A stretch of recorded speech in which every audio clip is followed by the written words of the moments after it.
c'est toujours pareil. De toute façon, là, c'est se former et se lancer. Là, faut pas traîner, pas trop attendre. En vrai, tous les business fonctionnent. Tu trouves le business qui te plaît le plus. Quand j'avais pas mal de temps libre, plutôt que faire que sortir comme beaucoup, eh bien j'ai préféré me focus sur ce business-là quand je l'ai découvert, puisque c'était un gros déclic. Et du coup, c'était une vidéo de Yomi. Ce qui revient en tête souvent, c'est les 300 000 euros sur un mois pendant le Q4.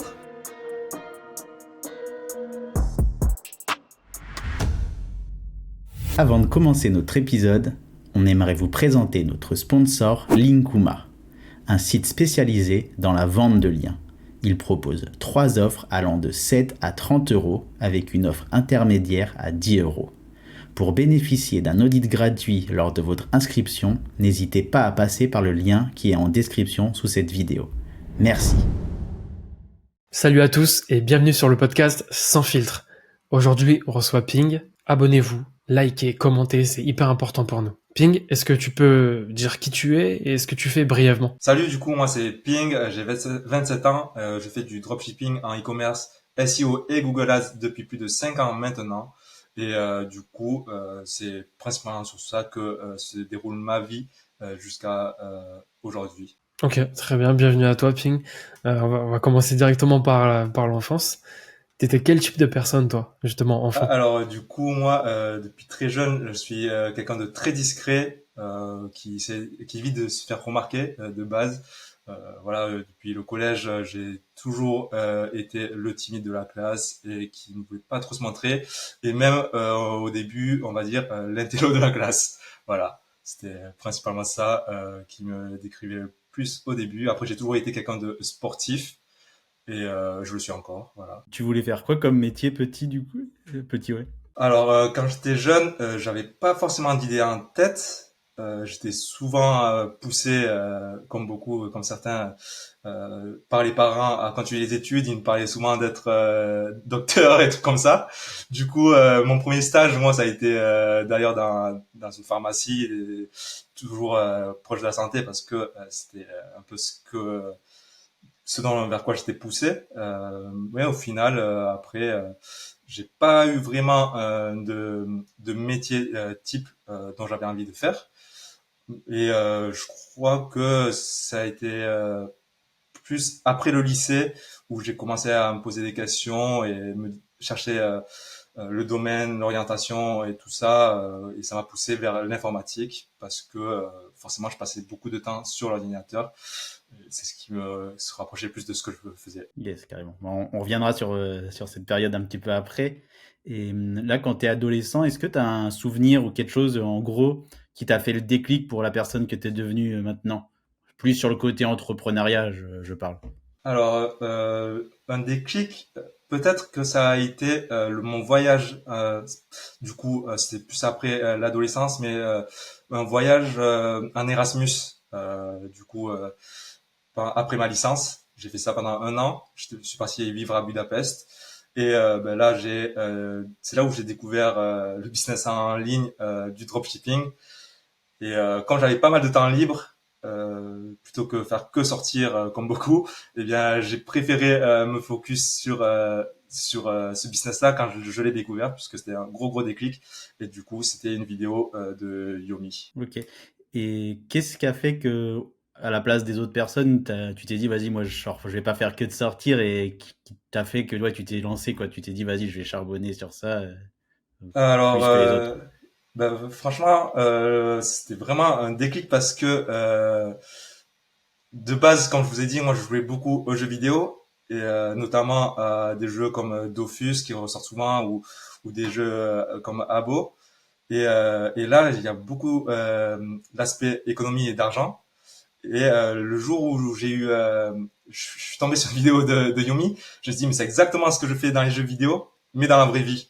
Et du coup, je me suis dit mais autant jouer dans la vraie vie en fait. Et du Ouais, bien coup, sûr. voilà, comparé aux autres, peut-être que comme j'avais vraiment une vision jeu vidéo dans la vraie vie, eh bien ça m'a poussé justement à plus passer sur le business en ligne. Après, bon, voilà, j'ai toujours quand même eu envie de générer de l'argent, des trucs comme ça. Ça a toujours été le cas, je crois même bien avant, oui, parce que je me rappelle que je faisais beaucoup de recherches sur YouTube pour chercher comment gagner de l'argent, alors que j'étais déjà très très jeune. Après, c'était voilà des vidéos sur YouTube, pas forcément aussi détaillées qu'aujourd'hui. On va revenir du coup sur tes débuts. Donc, c'était à l'Erasmus que tu as commencé dans le dropshipping. Ouais, dans le dropshipping, ouais. Après, avant, j'avais testé quelques business, mais bon, rien de très concret, quoi. Tu avais testé quel type de business du coup un petit peu avant? En gros, c'était plus de la création de contenu. Au début, moi, j'avais envie de créer du contenu jeu vidéo pour la YouTube Money, mais bon, ça n'a jamais Ok. percé, hein. J'avais pas les partenariats, tout ça. Et ensuite, ouais, c'est quand même très vite venu sur le business dropshipping, mais j'ai quand même généré mes premiers euros en fait euh, grâce à la revente d'argent dans les jeux vidéo, quoi. Mais c'était très minime. Ok. Oui, après tu as embrayé avec un peu la formation de Yomi. Tu as suivi d'autres formations J'ai ou... pas eu la formation de Yomi justement. Ah, je croyais que, Ouais, pardon. parce que c'est le gros déclic. J'ai consommé toutes ces vidéos YouTube, mais le jour où je comptais passer à l'étape suivante, du coup, acheter la formation, j'ai voulu avoir des avis sur sa formation, et c'est là où je suis tombé sur un autre YouTuber. Je sais pas si vous connaissez, c'est Dropshipping Reborn, du coup. Ouais, moi Et, je euh, connais de mon côté. et voilà, du coup, sur YouTube, j'ai tapé Yomi avis formation. Je suis tombé sur la vidéo YouTube de Romain qui était Yomi arnaque. J'ai consommé toute la vidéo. Ça m'a complètement fait comprendre le business du SEO et je suis tombé dans le SEO par hasard grâce à ça. C'était en quelle année ça, c'est pour un petit peu resituer? Là, c'était en 2019. Ouais, c'était l'été où je finissais l'Erasmus. Du coup, c'était fin 2019. Enfin, du coup, l'été 2019, pardon. Et après, tu as eu je veux dire, quand tu as fini ton Erasmus, tu as eu un taf, par exemple, comme salarié ou tu as direct, tu t'es J'étais mis encore dans dans la les études. formation? Ah, ok, tu étais encore dans les J'étais études. encore dans les études à ce moment-là. Il me restait du coup ma dernière année, la cinquième année, et j'étais dans une école vraiment tranquille. C'était vraiment l'année la plus simple parce que vraiment les années d'avant c'était hyper compliqué. Et du coup, j'avais pas mal de temps et j'avais pris la formation du coup à ce moment-là de Dropshipping Reborn. Je me rappelle, c'était vraiment la première fois que j'achetais quelque chose en ligne limite. Et du coup, j'avais mis ma bourse et ça m'a forcé à taffer et ça a bien fonctionné. Ça a mis du temps à avoir des résultats tangibles ou... Ouais, au début, quand j'ai commencé, j'ai eu quand même des résultats, enfin mes premières ventes en 2, 3 mois. Ok. À ce moment-là, ça restait quand même assez bas, mais en fait, j'ai eu quand même des premiers résultats assez rapidement grâce au Q4, puisque c'était la période où je m'étais lancé. Et pour avoir des résultats plus rapides, je me suis dit que j'allais me former à Google Ads, puisque ça revenait à peu près au même de se positionner dessus. Et ça a bien fonctionné grâce à Google Ads aussi, avec moins de rentabilité, mais voilà, ça me permettait de me rassurer que ça fonctionnait bien, ma niche et tout ça. Ok, ok. Et pour nos auditeurs, est-ce que tu peux un petit peu, comment dire, te faire ça de manière succincte, hein, mais résumer un petit peu toutes les étapes que tu fais quand tu crées une boutique en ligne? Pas toutes, mais les plus importantes, on va dire. Ouais, je peux bien sûr. En gros, maintenant, j'ai quand même pas mal de tâches qui sont déléguées, mais c'est quand même toujours le même process. Moi, du coup, je commence par la recherche de niche, toujours basé sur le nombre de volumes de recherche sur les mots-clés transactionnels. Du coup, on peut utiliser SEMrush, Alloscan, des trucs comme ça. Voilà, c'est quand même une partie qui prend pas mal de temps puisque je vais m'assurer de pas me lancer sur un projet qui soit pas rentable, vu que ça c'est quand même un projet long terme. Et dessus, dès que j'ai trouvé la niche, je vais commencer à créer mon Shopify. La première étape dans mon Shopify, ça va être d'organiser un bon menu bien structuré, euh, du coup avec des belles catégories, des belles catégories mères, euh, et ensuite les sous-catégories. Et direct, je vais chercher à voir les produits pertinents qui répondent à l'intention de recherche de ces catégories que je trouve en général sur AliExpress. C'est une première base. J'importe les produits et ensuite on travaille tous les produits. Du coup, ce qui est le plus important, ça va être le titre produit. qui doit aussi répondre à une intention de recherche. Et la description, je me prends pas trop la tête avec ça. Je fais 2 paragraphes précédés d'un H2 ça c'est généré par ChatGPT. On retravaille un minimum derrière, on met des mots-clés en gras, tout ça. Et ensuite, on met des bullet points pour les détails de la fiche produit. Et ensuite, tableau de taille s'il y en a besoin. Ok. Du coup, ça, c'est un process qui va prendre beaucoup de temps. Et c'est la partie que j'ai déléguée, moi, avec un prestataire et qui gère ça très bien. Ça revient à peu près à 1 € la fiche produit. Et derrière, moi, je vais générer avec des outils d'IA une description de collection, aussi optimisée pour le SEO. Et ensuite, c'est quasiment fini. On travaille un peu le marketing, le visuel de la boutique. En général, je garde à peu près les mêmes templates et on met du Google Ads. Et ensuite, faut gérer dès qu'il y a des ventes. Ouais, merci pour l'explication. Et les Google Ads, je me suis toujours demandé, moi, à quel moment tu les lances en gros. Dès que la boutique est finie, pour moi, c'est dès que j'ai une dizaine de produits dans chaque collection. Ok. Pour montrer que c'est une boutique bien prête à recevoir des ventes et tout ça. Et dès que j'ai lancé Google Ads, je continue à faire alimenter des produits, à faire ajouter des produits. Après, je commence avec un budget assez bas. Hein. Des fois, c'est juste histoire de ramener du trafic pour booster le site. Limite, je suis pas forcément rentable au début. Et ensuite, ça s'optimise. Ouais, bien sûr. Ok. Merci pour ta réponse. Et pour revenir sur un petit peu la chronologie de ton parcours, donc ouais, en 2020, tu as ta première boutique ou tes premières boutiques. Et qu'est-ce qui s'est passé, on va dire, entre 2020 et maintenant? Ouais, du coup, moi, j'ai toujours été focus sur ce que je faisais.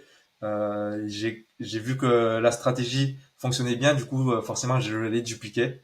Je l'ai très rapidement dupliqué sur d'autres marchés en plus aussi, quand j'ai trouvé mes premières niches. Et ça a plutôt bien fonctionné. Après, si on reprend exactement le parcours du début, ma toute première boutique, eh bien, je j'avais faite, elle fonctionnait pendant le Q4. Et j'ai très rapidement eu des emmerdes avec les livraisons, notamment avec des produits qui se cassaient, des produits qui arrivaient en retard. Voilà, c'était quand même ma première expérience. Du coup, j'étais un peu paniqué à ce moment-là, surtout que j'avais les études à gérer et à finir. Et, euh, et du coup, je l'ai vendu cette boutique. Je l'ai vendue.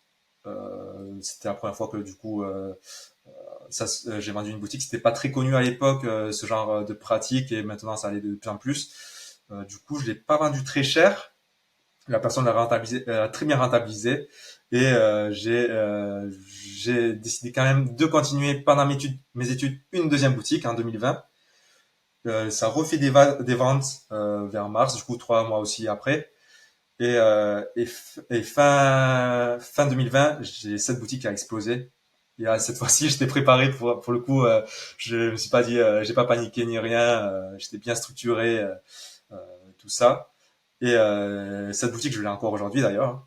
Elle tourne toujours tout aussi bien. Et en parallèle, du coup, comme je vous ai dit, j'ai dupliqué les boutiques. Ma première boutique que j'ai vendue, je l'ai fait dans d'autres langues et je les ai aussi encore aujourd'hui. Elles fonctionnent encore aussi. Et aussi, en parallèle, j'ai lancé d'autres boutiques, bien sûr, mais j'en ai acheté. Euh, voilà. Du coup, j'ai vendu ma première boutique, j'ai eu une première expérience. J'ai aussi acheté des boutiques et ça a été très, très bénéfique parce que, en fait, c'était des boutiques qui étaient très bien travaillées en SEO, dont les gens n'ont pas forcément donné beaucoup d'efforts dans le off-site avec les backlinks, qui est une étape que beaucoup de personnes négligent au début. Et moi, quand je l'ai récupéré, j'ai mis quelques backlinks, quelques achats de backlinks, et ça a explosé. Et même très rapidement après, les vendeurs de ces boutiques ils revenaient vers moi pour essayer de me le récupérer, mais bon, finalement, c'était quand même Ouais, c'est le compliqué. jeu après. Voilà. Et derrière, pareil, je mettais du Google Ads, tout ça. Mais voilà, des fois, c'est des boutiques qui étaient bradées à 300 € ou jusqu'à 1 000 € max. Et des boutiques qui m'ont généré plus de 200 000 € de chiffre d'affaires aujourd'hui. C'est quand même assez conséquent. Ça tourne encore aujourd'hui. Et voilà, là, j'ai continué ce genre de boutique. Et je suis toujours resté dans le cadre du SEO et Google Ads principalement. Et maintenant, peut-être que je vais essayer de m'ouvrir à plus du media buy, essayer de voir si ça m'intéresse vraiment ou pas. Depuis quelques années, le mot dropshipping est pas forcément très bien perçu. Toi, tu l'expliquerais comment, simplement? Bah, franchement, c'est vrai que il y a une très mauvaise interprétation parce que c'est avec les médias, on retrouve surtout le dropshipping connu grâce aux influenceurs en fait. Du coup, nous, dans notre monde dropshipping, SEO, Google Ads, les gens ne savent même pas que c'est du dropshipping et en général, tant qu'ils ont le produit, les clients, ils sont quand même hyper satisfaits et s'ils sont pas satisfaits, tout simplement, ils font un retour et on les rembourse. Voilà, c'est peut-être après les avis des gens qui connaissent le business ou qui connaissent ça, ben, en soi, c'est peut-être normal qu'ils se sentent un peu arnaqués, mais au final, je trouve que tous les e-commerçants pratiquent ce business maintenant, en fait, parce que même les plus gros, au final, n'ont pas forcément le stock chez eux, et ils passent par des prestataires et ça revient exactement au même, parce que même en dropshipping, tu peux faire ça, avoir un entrepôt en France, et au final, c'est juste que c'est eux qui gèrent l'envoi pour toi. Ouais, mais c'est complètement ça. Je me posais la question, tu nous as parlé d'un peu de la formation, donc t'as pas pris celle de Yomi, mais t'as regardé pas mal de vidéos de lui. Pourquoi tu penses... est-ce que tu penses que c'est une arnaque sa formation ou pas du tout? Alors, en réalité, je connais des gens qui ont réussi grâce à la formation de Yomi. Du coup, Ok. c'est pas de l'arnaque. Mais d'ailleurs, dans tous les cas, ça aurait pas été de l'arnaque. C'est juste qu'il transmet des connaissances et en soi, c'est pas un problème.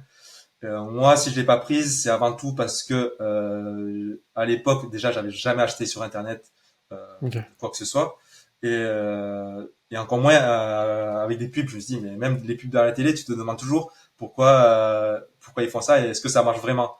Bon, après, c'est pas forcément que pour faire de l'acquisition directement d'achat, mais en soi, du coup, voilà, moi, je voulais éviter, enfin, je voulais être sûr que ça marche, et du coup, je me suis dit, bah, les seules fois où on fait des achats, on passe sur Internet, on tape le mot-clé de notre produit qu'on veut acheter, on va sur Amazon ou sur les sites qu'on trouve en soi. Et du coup, c'est pour ça, je me suis plus retrouvé dans le discours de Romain de Dropshipping Reborn plutôt que sur Yomi. Et aussi, je savais le travail que demandait Yomi, c'était de faire pas mal de vidéos créatives en pub. Ça demandait pas mal de renouvellement parce que les pubs s'essoufflent au bout d'un moment. Et moi, voilà, comme j'ai toujours été intéressé par générer soi-disant du revenu passif, voilà, c'était un peu ce vers quoi je cherchais le plus d'informations quand j'étais jeune.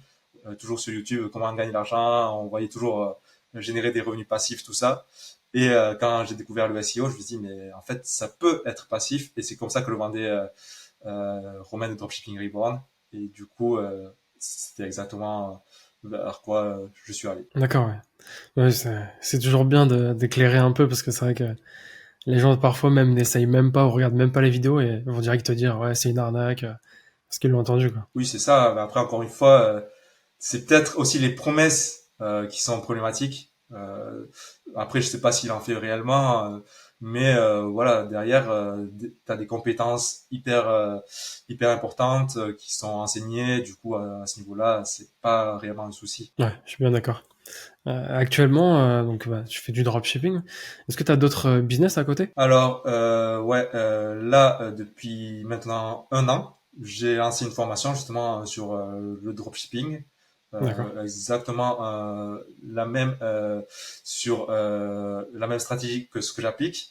Du coup, le dropshipping SEO, mais poussé avec Google Ads, parce que c'est ce qui va pousser les résultats et ce qui va nous permettre d'avoir des résultats plus rapides. Du coup, c'est ce que j'enseigne depuis maintenant un an. Et en dehors de ça, je teste pas mal de business, mais qui me rapportent pas tant que ça. C'est juste, voilà, j'aime toujours essayer de trouver des business qui rapportent, encore une fois, des revenus passifs. Notamment là, j'ai un peu d'affiliation, mais ça c'est aussi grâce à la communauté, grâce à la formation. Et aussi, par exemple, des business comme faire du Spotify, par exemple, avec de la génération de musique grâce à l'IA. Ok. Voilà, ça c'est un business que j'ai lancé vite fait. Genre, j'ai mis une semaine à lancer ça, et là ça tourne. Bon, c'est pas des revenus de fou, et encore, c'est quand même très très négligeable. Mais j'ai trouvé ça stylé et des fois je me dis faut que je pousse le truc beaucoup plus loin parce qu'il y a des trucs à faire là-dessus. Quand tu dis des revenus pas négligeables, c'est combien à peu près en... Bon là ça reste quand même assez bas, c'est 1 000 € par an. Ah, ok. Oui, oui, donc... Tu parles de Spotify. Ouais, que de Spotify, ouais. Avec, tu veux dire avec quoi tu crées les musiques ou En tu veux le gros, garder? non, en fait, je fais générer des musiques par l'IA, oui, et après je les publie sur Spotify, et ça me fait des auditeurs, et je crois que ça fait, Ok. ils payent environ 0,003 centimes, enfin 0,003, ouais, l'écoute, ça fait environ, si t'as 1 million d'écoutes, ça fait 3 000 €. C'est énorme. Et tu passes par, ça tu me diras si tu veux qu'on le coupe. Mais tu fais avec Suno les Ouais, générations? exactement. Ouais. Après, bon, c'est plus connu et c'est trop quali, mais ah non, enfin en fait, maintenant oui, du coup. Mais Ouais. avant, je passais par Aiva, AIVA. Ah ouais, ok, ouais. J'avais testé aussi. Ouais. C'est vrai que Suno, Mais là, Suno avec les paroles, il y a des trucs à faire, c'est incroyable. ouais, Ouais, avec on avait Mehdi, testé. on a passé pas mal de temps à bien rigoler. Et c'est vrai que franchement, des fois, t'écris même des trucs, enfin, qui ont aucun sens et ça donne une mélodie incroyable. Ouais, ouais, en vrai, mais même je vois que des TikTok qui percent grâce à Suno parce qu'ils font des musiques contextualisées avec du coup leurs vidéos et tout est généré par Suno et ça perce bien. Et sur Spotify, tu vises plus la quantité ou la qualité en te Franchement, positionnant bien? j'ai testé pas mal de choses. Enfin, là, j'ai pas forcément beaucoup de quantité. Après, il y a plusieurs manières, hein. Il y en a qui vont essayer de tricher en faisant des bots ou des trucs de stream automatisés, tout ça. Moi, c'est vraiment des vraies écoutes organiques, des écoutes grâce aux playlists en fait. Ok. J'essaie de me référencer, ça reste le référencement au final. J'essaie de me référencer sur des mots-clés que les gens vont taper. Par exemple, je sais qu'ils vont taper, souvent quand on est en voiture, on va taper road trip, musique, trucs comme ça. Et tu essaies de te positionner là-dessus. Tu mets Ah, des pas musiques bête. qualitatives, des musiques à toi. Ok, ok, merci. Ouais, énorme. T'as des objectifs à court terme et à long terme par rapport à justement tes projets? Alors, en termes business e-commerce, je me suis fixé du chiffre d'affaires classique. Bon, c'est toujours pareil, plus d'1 million € de chiffre d'affaires.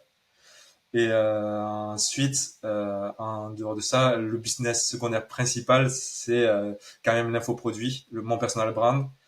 Euh, et du coup, là, je vais essayer de pousser ça un peu plus. C'est quand même quelque chose que j'ai laissé au plan secondaire. J'avais quand même du mal à pousser ça parce que en fait, ça rapporte pas tant que ça pour l'instant. Ça va être plus mon business e-commerce qui en rapporte.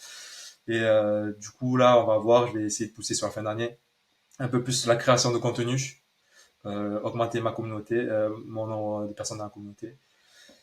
Et pas forcément des revenus chiffres, j'en ai quand même un peu en tête, mais bon ça risque d'être pas mal modulable. Et ouais, j'ai vu que t'as ta chaîne YouTube et est-ce que t'es sur genre TikTok, Instagram sur le format court? Ouais, justement là, comme je vous ai dit, c'était l'objectif de consacrer plus de contenu. J'ai pas de TikTok, j'ai pas de Instagram. Enfin si, j'en ai, mais on va commencer réellement ça à partir là de ce mois-ci. J'ai d'ailleurs commencé TikTok, 3-4 vidéos, ça prend très bien, c'est pas très compliqué. Instagram, ça allait quand même un peu plus. Ouais, c'est ce qu'on a vu nous aussi. Mais voilà, je vais essayer de me former un maximum, de me lancer là-dessus. Je pense il y a pas mal d'opportunités dessus. Après, en dehors du contenu court, j'ai quand même une bonne communauté sur Twitter. C'est sur ça que repose ma communauté actuellement. Et, euh, et voilà, du coup, on va pas le négliger vu que ça m'a quand même pas mal rapporté, ça m'a fait quand même pas mal connaître.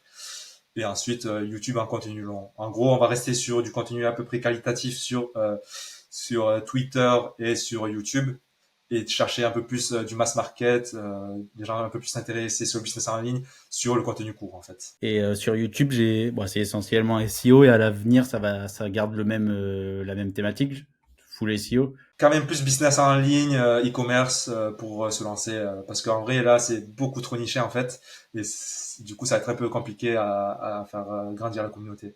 Forcément on va chercher un peu plus large et chercher ensuite à se spécialiser dès que les gens seront un peu plus éduqués pour pour les nouveaux arrivants.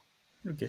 Mais il y aura quand même du contenu, des tutoriels, parce qu'il y a quand même des tutos sur Google Ads, tout ça, qui ont bien fonctionné. Je vais essayer d'en rajouter. De base, quand moi je me suis lancé dans l'infoprenariat, l'objectif c'était de me lancer dans le YouTube game en anglais. Et j'ai vraiment commencé par ça, le YouTube Ping Escape, où je faisais des vidéos en anglais, je parlais en anglais. Bon, je suis pas bilingue, mais ça me forçait un peu à apprendre et justement à gagner en compétences à ce niveau-là.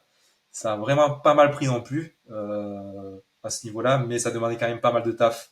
Et puis ensuite est venu du coup l'IA de HeyGen, tout ça qui traduit les vidéos françaises en anglais avec des voix bien faites, tout ça.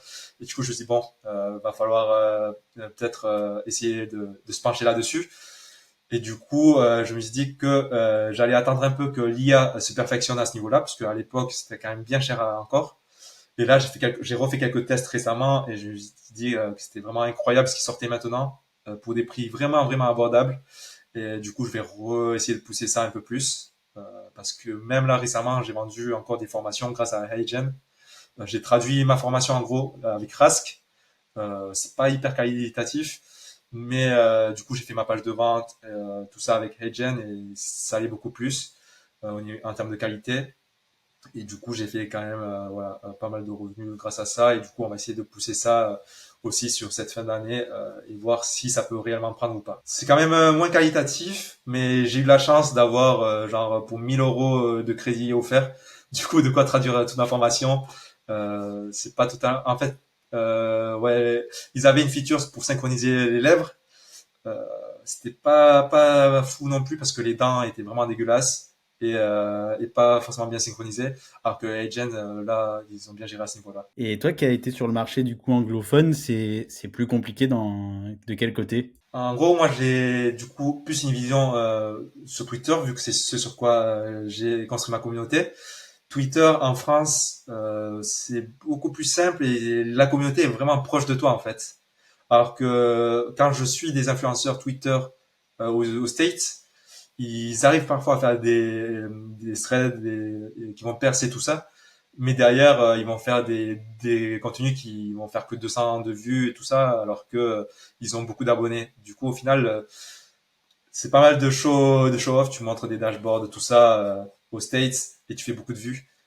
Et derrière, tu essaies de les convertir, mais j'ai l'impression que si derrière tu postes de la qualité ou tu essaies de poster voilà un truc des trucs plus simplistes, ils vont pas forcément trop adhérer et tellement qu'il y a d'autres gens qui vont être là à poster du contenu aussi en fait. Ça c'est le côté vision Twitter. Côté YouTube, c'est quelque chose de nouveau en fait parce que le dropshipping SEO c'est vraiment très français. Vraiment, en France, on a poncé le marché et on est vraiment les meilleurs pour moi là-dessus. Et c'est pour ça que moi, je me suis dit qu'au States, il y a quelque chose à apprendre avec le dropshipping SEO en formation. Et, euh, et franchement, sur YouTube, ça a plutôt pas mal pris. C'est quelque chose de nouveau pour les gens, ils s'y intéressent. Et pas très compliqué, je pense, à réussir à faire des vues là-dessus. Ah ouais, on va tester, de toute façon, on pourra te faire un retour dessus, hein. Voilà. Après TikTok, c'est compliqué parce que voilà, moi je galère avec la carte SIM, même si j'ai une SIM US, faut le VPN, l'appareil en anglais, tout ça. Enfin, sinon, l'algorithme est vraiment casse-couille. Instagram, je sais pas encore. Et du coup, ça va être compliqué à ce niveau-là. Mais YouTube, je sais qu'il y a un truc à prendre. Ok, YouTube, tu te sers pas de VPN ni rien Non, du coup? en vrai, tu fais du contenu classique. Ouais, en anglais quoi, L'algorithme, ouais. il va comprendre quoi. Justement, tu nous parles de YouTube, t'as des chaînes, toi, qui qui t'ont inspiré? Euh, en business, Même ouais. largement, En n'importe création de quel. contenu, des, des contenus que j'ai beaucoup aimé, il y en a un qui s'appelle Paolo Z. Et c'est plus du dev perso, il va raconter, faire des vlogs, tout ça. Et franchement, j'ai toujours aimé ce qu'il faisait. Des trucs assez simplistes et qui marchaient bien. Il a bien géré, il a fait une belle communauté autour de ça.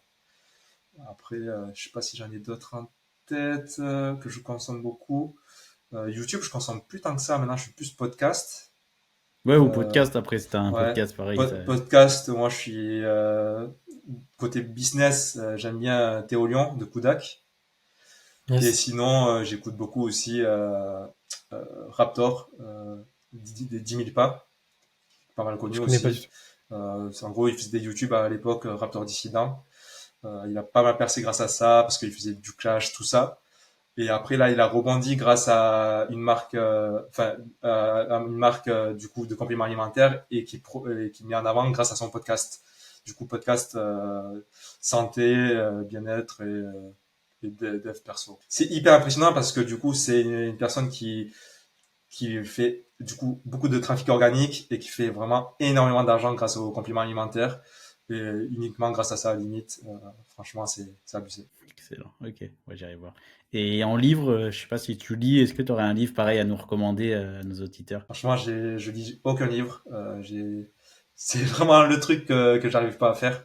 Je préfère consommer du contenu, que ce soit podcast, YouTube, et qui en général, au final, récupère les informations des livres et arrive à bien les retransmettre. Ben, certains font ça, et notamment, du coup, ben, Raptor le fait, Kudak, je pense, le font aussi.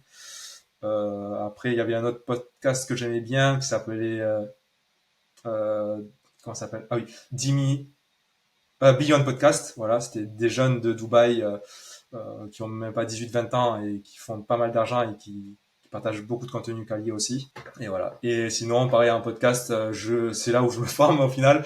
Comme je suis parti dans l'immobilier, eh bien, je me forme sur ce domaine avec un podcast qui s'appelle, toujours dans le million, ça s'appelle la DM Podcast. Et l'objectif, Ok. c'est de générer, genre, avec le levier bancaire, plus de 10 millions d'encours bancaires grâce au levier bancaire en France. Et ça, c'est pareil, un YouTuber de base dans la fiscalité qui vend des formations pour s'expatrier et qui, étonnamment, là, va revenir en France pour payer ses impôts, ses taxes et profiter du levier bancaire. Et du coup, moi qui suis en France, je me dis que ça peut valoir le coup de suivre ce qu'il fait. Bon, on va passer, on a un petit défi qu'on aime bien poser. Donc, imagine, tu as 100 euros, t'as plus rien, t'as que 100 euros et tu as 6 mois de marge pour vivre quand même, donc loyer et nourriture comprise. Et qu'est-ce que tu fais? Et t'as pas le droit de te servir des compétences que tu as apprises actuellement. Ouais, si j'utilise pas mes compétences, du coup, e-commerce, web et tout ça, bah, après, ça reste quand même des compétences un peu. Du coup, va falloir se former si on n'a réellement pas de Ouais, compétences. tu peux te former après, Mais ok, tu ouais. peux te reformer à Du quelque coup, chose. bah après, c'est pas très compliqué en ce moment. Ce que je trouve le plus simple pour se lancer, c'est pareil, ce que je suis en train de faire au final, hein, le personal brand. Essayer de monter une communauté par rapport à un domaine. Du coup, le domaine, ça peut être de n'importe quoi, ça peut être sport, ça peut être même la santé ou par exemple le business en ligne. Moi, c'est ce que je fais. Voilà, du coup, moi, je resterai quand même dans le business en ligne, pas forcément du coup dans ce que je fais, e-commerce, SEO, tout ça, mais je trouverai un moyen, par exemple, de générer de l'argent, comme par exemple, je vous ai dit Spotify, et dès que je vois un truc qui marche, je vais essayer d'en parler, de montrer que ça peut marcher, de monter une communauté autour de ça et peut-être essayer de vendre de la formation, hein. Je pense que sans compétences, c'est ce qui serait le plus abordable, selon moi. Et bon, on va passer un petit peu la partie un petit peu dev personnel. Est-ce que tu as une routine quand même de travail sans partir dans certains clichés? Et pareil, est-ce que tu as des bureaux ou tu travailles plus de chez toi? Alors non, j'ai pas vraiment de routine. En vrai, je suis pas très discipliné. J'aimerais beaucoup l'être bien plus. Parfois, j'ai essayé des choses, de me lever plus tôt, tout ça, mais je suis pas vraiment efficace à ce niveau-là. Du coup, moi, bon, ça reste quand même une routine au final. Du coup, je me lève quand même assez tard, vers 10 heures, et généralement, je bosse direct. Euh, je bosse sur mon PC, je lis mes mails pour voir ce qu'il y a d'urgent ou pas à traiter, les problématiques, et ensuite je vais sur mes projets, que ce soit tourner du contenu ou soit sur le e-commerce.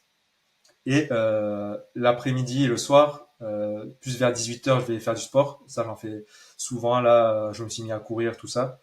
Sinon, je vais à la salle. Et le soir, soit je suis sorti voir des potes, de la famille, tout ça, ou soit je rebosse et jusqu'à 1 ou 2 heures et après le lendemain pareil. Si t'avais c'est une petite question un peu à part. Si t'avais un capital illimité, tu ferais quoi aujourd'hui? Alors, je pense que j'essaierai de lancer un business quand même encore avec pour me faire du kiff en fait, parce que Voilà, c'est ce qui est assez stylé au final de lancer des projets, essayer d'impacter des gens. Après, quel business, si j'avais un capital illimité, pour le moment, je saurais pas du tout.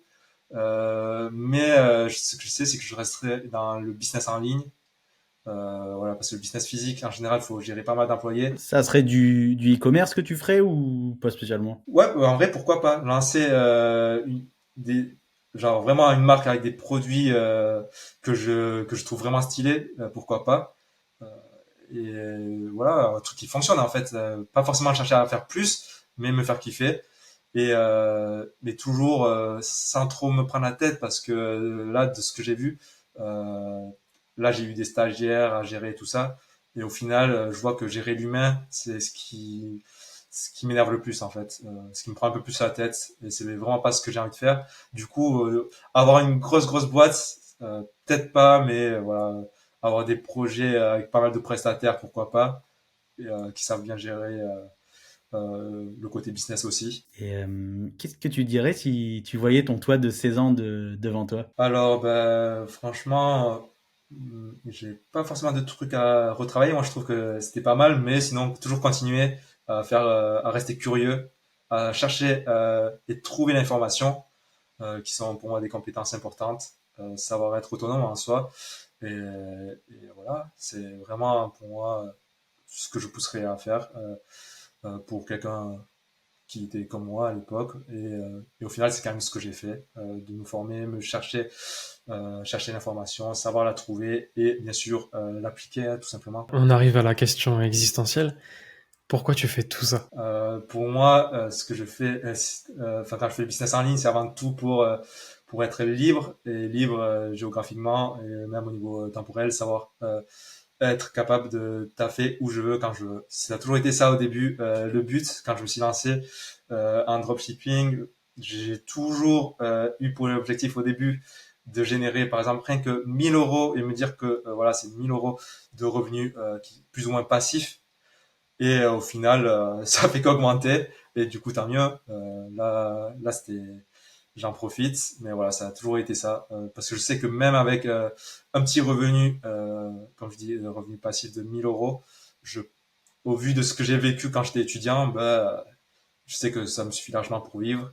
Après, forcément, si derrière, il y a une famille à assumer tout ça, là, c'est complètement différent. Mais pour l'instant, juste avoir du revenu passif, ça me permet d'avoir la liberté et c'est ce que je kiffe le plus. Tu nous parles des revenus passifs. Justement, c'est quoi le plus gros chiffre d'affaires que tu as généré ces dernières années? Alors, ouais, ça dépend dans quelle période, mais ouais, ce qui revient en tête souvent, c'est les 300 000 euros sur un mois pendant le Q4 en chiffre d'affaires. Et en général, il faut savoir qu'en e-commerce, on tourne à un peu moins de 30% de bénéfices quand c'est un e-commerce qui tourne bien. Et donc, on laisse faire les calculs à ceux qui nous écoutent, et ils sauront. Voilà, ça c'est que côté e-commerce. Et bon, après, la formation, encore une fois, ça reste minime. On va dire que c'est l'équivalent d'un bon salaire net par mois. Sauf que du coup, voilà, ça c'est une autre entité qui encaisse et complètement à part. Ok, super. C'est toujours bien d'avoir plusieurs revenus dans tous les cas, donc de diversifier. Ouais, c'est ça. Après, je continue toujours de faire des sites. De toute façon, et maintenant, ça grandit pas mal. J'en ai bientôt plus de 30, hein. Ouais, c'est ce que j'allais te demander. Ouais, t'en as combien? Ouais, une Ouais, trentaine. une trentaine de sites. J'en ai vendu quelques-uns. J'essaie de voir peut-être pour en vendre, mais je continue d'en faire. Et je continue de traduire certains sites qui fonctionnent très bien. Et, euh, et voilà, on va continuer à faire ce qui marche tout simplement. Et en parallèle, on va voir aussi si l'immobilier ça vaut le coup, puisque là je viens de faire mon premier achat là, on essaie d'investir un peu la trésorerie de la société là, dans l'immobilier. Ouais, bah t'as bien raison parce que en plus avec le climat actuel, on sait pas ce qui se passe. Si demain l'argent elle vaut plus rien, au moins l'immobilier ça reste. Tu vois. Ouais, voilà. Après, ça a toujours été ce qui a été vendu en France par des business de formation, tout ça, comme étant le truc, l'immobilier.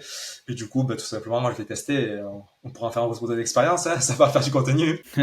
Tu peux faire un building public même. Ouais, c'est ça. T'as acheté quoi comme bâtiment? Pour l'instant, je suis parti sur petit, avec du clé en main. Par contre, c'est dans le rez-de-chaussée d'un immeuble. il y a tout à refaire. Là, ça ressemble limite à une cave, un garage. Et la société clé en main va me faire tout ce qui est rénovation. On avait fait pas mal de visites avant ça pour voir différents biens, et ça avait bien matché avec ce que je voulais faire. Pour une première expérience, on va partir sur ça, et après partir sur des projets plus conséquents si ça se passe bien avec cette société. Ok. Bon, bah, on te le souhaite, hein, tu nous tiendras au courant. Merci. Ouais, on va passer aux dernières questions.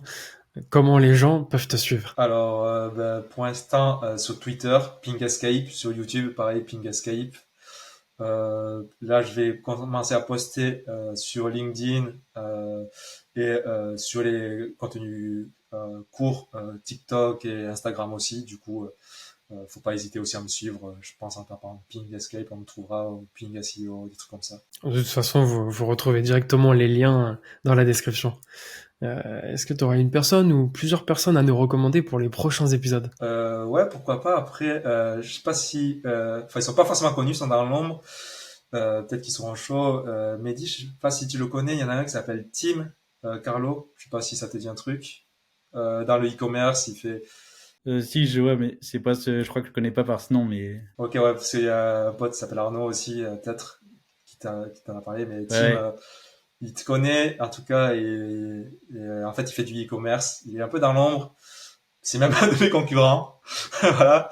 Pour Ok. tout te dire, c'est un de mes concurrents, voilà, et en e-commerce. Et franchement, il est chaud. Je pense qu'il y a pas mal de trucs à partager au niveau e-commerce ou business en ligne tout court.